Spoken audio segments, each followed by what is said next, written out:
Regional ring road నిర్మించాలనా వద్దా, radial roads వేయాలనా వద్దా, future city కట్టాలనా వద్దా, మూసి రిజిన్యువేషన్ ప్రాజెక్టు, మూసి పునరుద్ధరణ ప్రాజెక్టును చేపట్టాలనా వద్దా, పరిశ్రమల కోసం భూములు సేకరించి పరిశ్రమలకు కేటాయించి తద్వారా పెట్టుబడులను ఆకర్షించి తద్వారా రాష్ట్రాన్ని అభివృద్ధి చేయాలనా వద్దా. 10 సంవత్సరాలు ప్రభుత్వాన్ని నడిపిన మీరు, 10 సంవత్సరాలు తెలంగాణను ప్రపంచానికి ఒక మోడల్గా డెవలప్ చేసిన మన మీరు ఎక్కడ కూడా భూమి సేకరించకుండానే మీరు చేసిండ్రా? ఈరోజు మీరు మల్లన్న సాగర్ బాధితులకు, మల్లన్న సాగర్ భూ నిర్వాసితులకు మీరు చేయాలంటున్నారు. మల్లన్న సాగర్ భూమి ఎవరు సేకరించారు అధ్యక్ష?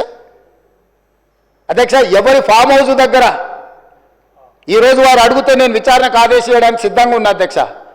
కొండపోచమ్మ ప్రాజెక్టు నుంచి ఫామ్ హౌజులకు డైరెక్ట్గా కాలువలు తీసుకున్న వాళ్ళు ఎవరు? ఈరోజు కట్టుకున్న రిజర్వాయర్లు అది రంగనాయక సాగరా, లేకపోతే కొండపోచమ్మనా, లేకపోతే మల్లన్న సాగరా? ఎవరు భూములు కొనుక్కున్నారు, ఎవరు ఫామ్ హౌజులు కట్టుకున్నారు, ఎవరి ఫామ్ హౌజులకు ఆ రిజర్వాయర్ల నుంచి నీళ్లు పోతున్నాయి, రోడ్లు ఎవరు వేసుకున్నారు? ఈరోజు నాకు కానీ నా కుటుంబ సభ్యులకు కానీ నేను ప్రభుత్వం వచ్చిన తర్వాత 1 ఇంచు భూమి అయినా ఎక్కడైనా మేము కొనుక్కున్నామా? అది ఫ్యూచర్ సిటీ కాదు, 4 బ్రదర్ సిటీ అని, 4 crore brother and sisters city అధ్యక్ష. 4 కోట్ల తెలంగాణ సోదరులు సోదరీమణుల యొక్క సిటీ అధ్యక్ష. That is our future. ఆనాడు చంద్రబాబు నాయుడు గారు మొదలుపెట్టిన సైబరాబాద్ డెవలప్మెంట్ అథారిటీని రాజశేఖర రెడ్డి గారు కొనసాగించి, రాజశేఖర రెడ్డి గారు రాజకీయ కక్షాపూరితమైన ఆలోచనలు చేయొద్దు, అభివృద్ధిలో ఎవరు మొదలుపెట్టినా దాన్ని కొనసాగించాలని రాజశేఖర రెడ్డి గారు నిర్ణయం తీసుకొని మొదలుపెట్టిన ఔటర్ రింగ్ రోడ్డును 500 ఫీట్లకు పెంచడమే కాదు, ఆనాడు పెద్దలు దేవేందర్ గౌడ్ గారు శంషాబాద్లో మొదలుపెట్టిన అంతర్జాతీయ ఎయిర్పోర్టు ప్రతిపాదనను రాజశేఖర రెడ్డి గారు కొనసాగించుండు. రాజశేఖర రెడ్డి గారు ఆనాడు ఐటీ కానీ ఫార్మా కానీ, నేదురుమల్లి జనార్దన్ రెడ్డి గారు మొదలుపెట్టిన హైటెక్ సిటీ ఫౌండేషన్, రాజీవ్ గాంధీ గారిని ఆదర్శంగా తీసుకొని మొదలుపెట్టిన హైటెక్ సిటీని చంద్రబాబు నాయుడు గారు కొనసాగించారు. చంద్రబాబు నాయుడు గారు కొనసాగించిన దాన్ని రాజశేఖర రెడ్డి గారు విస్తరించారు. ఏ రోజు కూడా కక్షాపూరితమైన ఆలోచనలతోని మేము వ్యవహరించలేదు అధ్యక్ష. గత ప్రభుత్వం ఏదైనా చేసి ఉంటే మేము ఇది మంచి చేసినాం కొనసాగించండి అని మీరు అక్కడి నుంచి మాకు సూచన చేయండి. నేను ముఖ్యమంత్రి అయినప్పుడు ఇదే సభలో చెప్పిన అభివృద్ధి విషయంలో మాకు భిన్న అభిప్రాయాలు లేవు.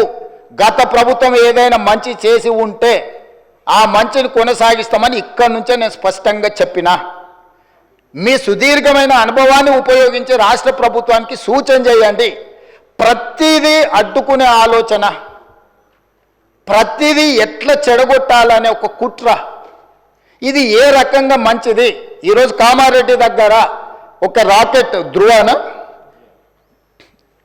అంటే ఇస్రో గవర్నమెంట్లో గవర్నమెంట్ ఆఫ్ ఇండియాలో ఇస్రోలో జరిగే రీసెర్చ్ ప్రైవేట్లో ఈరోజు చేస్తాం. కామారెడ్డి దగ్గర మాకు ల్యాండ్ కావాలని అంటే ఒక దేశానికి సంబంధించి ప్రపంచంతోనే పోటీ పడే రాకెట్ సైన్స్ తయారు చేసే వాళ్ళకి మేము కామారెడ్డిలో ఉన్న ఎమ్మెల్యే ఎవరు అధ్యక్ష?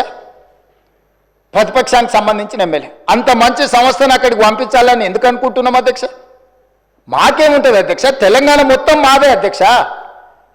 నేను తెలంగాణకు ప్రాతినిధ్యం వహిస్తున్న అధ్యక్ష. ఒక ప్రాంతానికి కాదు, నేను ఈ ప్రాంతం ఆ ప్రాంతం కాదు, తెలంగాణ మొత్తం మా పరిధిలోనే, మా మంత్రివర్గం మా ప్రభుత్వం పరిధిలే. ఈ తెలంగాణను క్రియేట్ చేసింది మేము, ఈ తెలంగాణను ప్రొటెక్ట్ చేసేది మేము, ఈ తెలంగాణను డెవలప్ చేసేది మేము, ఫ్యూచరిస్టిక్ తెలంగాణగా మార్చేది మేము అధ్యక్ష.